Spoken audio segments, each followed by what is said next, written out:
Hey everybody, hope and pray that you're doing well today. So we come to our word from the word. And today that word is warning. Warning.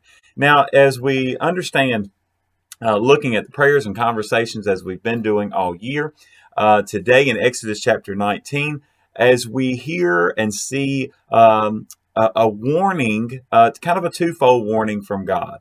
And we're really going to talk about both of these, but we're not going to read the whole passage. But basically, you have the Israelites and Moses come to Mount Sinai. They're getting ready to spend a good while here. And so Moses is talking to God. God's talking back to him. He's telling him, we're going to pick up on the conversation here in just a moment. And he is telling them about the things of the covenant, but then he's also preparing them for a time that he's going to come down, and this is when he's going to give the Ten Commandments, and God is going to come down and consecrate the people. And all this great imagery and pictures of what's going on here at Mount Sinai. I pray that you would read this on your own. But he gives a physical warning about telling the people that on that day when I come, when the Lord comes down to the mountain, don't even come near it, or you will be killed. And the people are scared to death. And especially later on as they actually hear God's voice and they see him on the mountain, and they are afraid and trembling. And even to the point where they're saying, look, Moses, why don't you talk to God and we'll listen to you. But we know as it goes on, they don't do that either. And they don't do a really good job at listening to the Lord. And as easy as it is for us to sit here and judge them, I wonder how we fare the same way. How do we do when God the Holy Spirit speaks to us? But anyway, with that in the background, I do want us to look Exodus chapter 19, starting in verse 5. It says, now therefore, this is God speaking to Moses on the mountain, and then Moses is going to relay all the information back to the people. He says, now therefore, if you will indeed obey my voice and keep my covenant, then you shall be a special treasure to me above all people, for all the earth is mine. And you shall be to me a kingdom of priests and a holy nation. These are the words which you shall speak to the children of Israel. So Moses came and called for the elders of the people and laid before them all these words which the Lord commanded him. Then all the people answered together and said, all that the Lord has spoken, we will do. So Moses brought back the words of the people to the Lord. And I even made mention of this passage. I believe it was this past Sunday, talking about, look, they put this promise out there and said, hey, all the things, God, that you said you were going to do, we'll do it. Well, on Sunday, we're going through the book of Hosea, and that's all about the judgment on the nation of Israel and things because they were disobedient.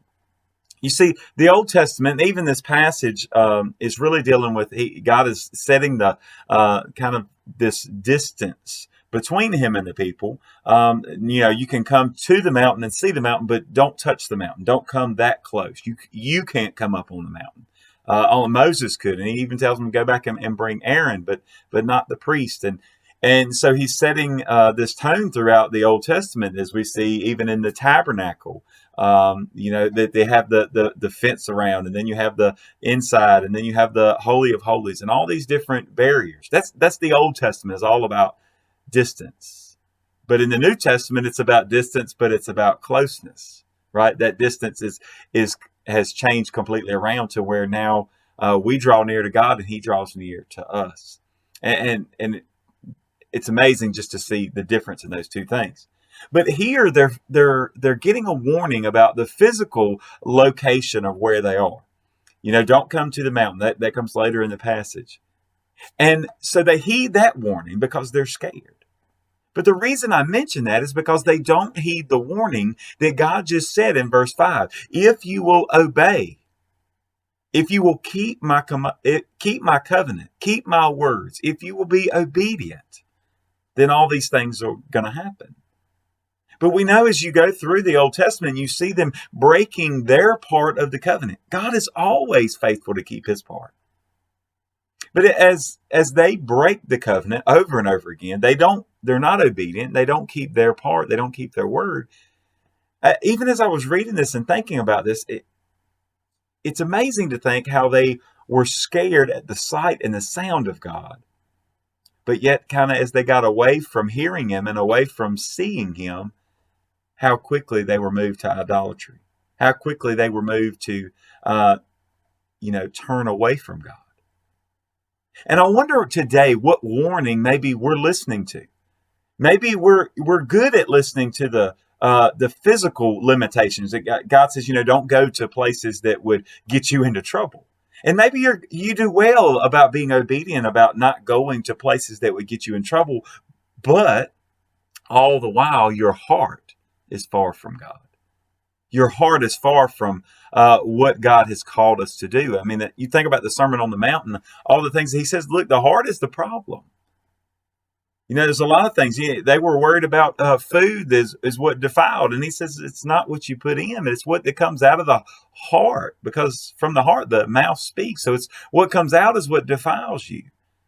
And see, Jesus, when he came and he just turned all this on its head to say, look, you're worried about the physical locations. He said, but the problem is I'm worried about your heart. So I wonder today, what warning are you listening to? Are you listening to the warning about what you go and do? And you say, okay, well, God, I'm good. I don't have a problem with that. When all the while, your heart, you may be in church every single time the doors are open, but your heart is far from God. Your life is full of golden images and idols and things that are getting between you and God.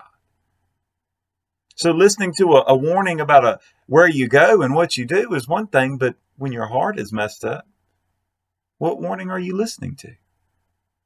Because see, if we listen to the warning about being obedient from the heart, then guess what? That takes care of what we go and do, because our heart will be right. So today, I pray that you'll listen to the warning that God gives us about where our heart is, because we know that where our treasure is, there will our heart be also. So let's think on things above. Let's think on the things of God. Let's think on the holy things. Because then if we think on all these things that are right and lovely and pure, imagine how much different our lives will be. That's a warning worth listening to today. God bless you, and I pray you have a great, great day.